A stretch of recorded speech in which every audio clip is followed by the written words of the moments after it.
Grace wasn't a model. She was a single mother doing everything she could to survive in a world that rarely showed mercy. Every morning she woke up before dawn, got her 6-year-old son Liam ready for school, and worked double shifts at a tiny cafe on Fifth Avenue. Life wasn't easy. Her shoes were worn, her hands calloused, but her smile never faded as she spoke that night.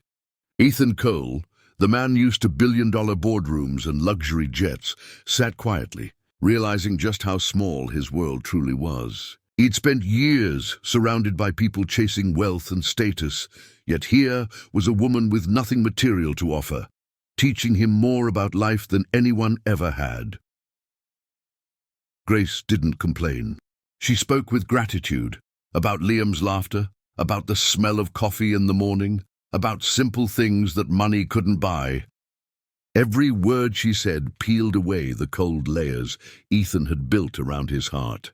He found himself studying her, not the dress or the makeup, but the way her eyes softened when she talked about her son, and the way she laughed even when talking about her struggles. There was no pretense, no agenda, just honesty.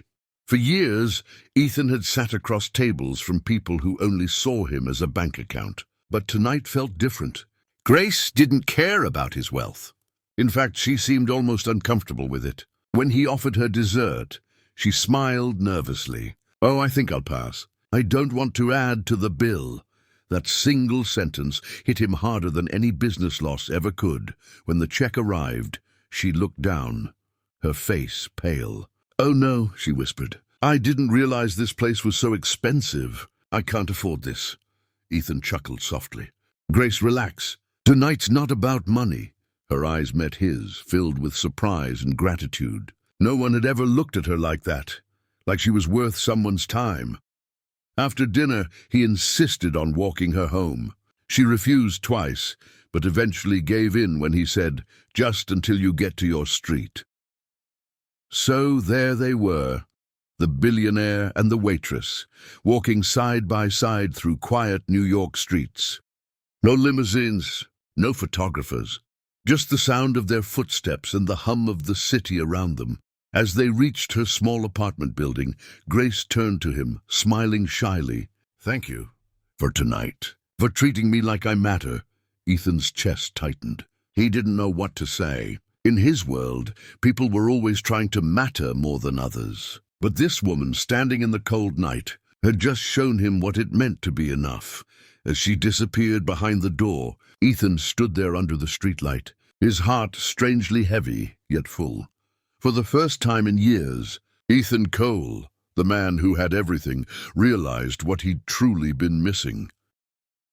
Ethan Cole, the billionaire CEO of Cole Dynamics, was the kind of man people admired, envied, and feared all at once. With a net worth in the billions and an empire stretching across tech, real estate, and finance, he had everything the world could offer, except one thing: someone who saw the man behind the fortune.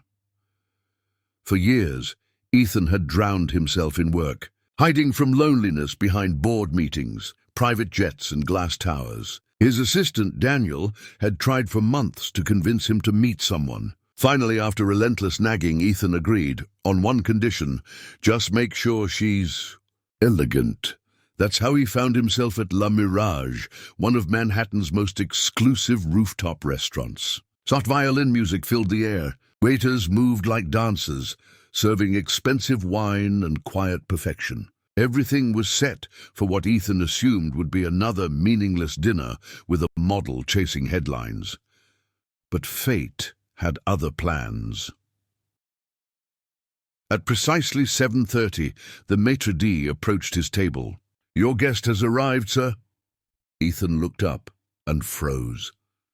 Standing by the entrance was a woman who didn't belong in that world of glitter and glass.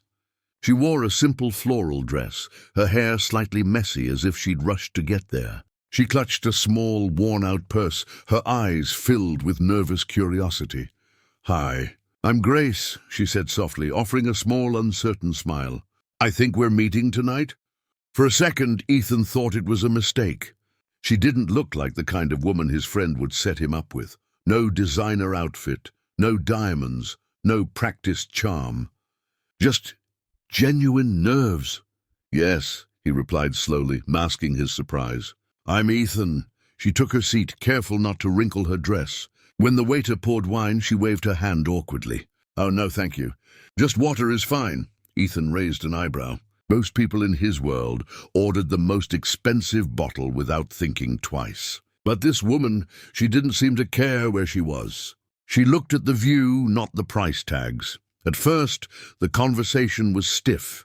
He asked about her work, expecting something glamorous. Instead, she smiled and said, I work at a small cafe on Fifth Avenue. I'm a barista, and sometimes I help with baking.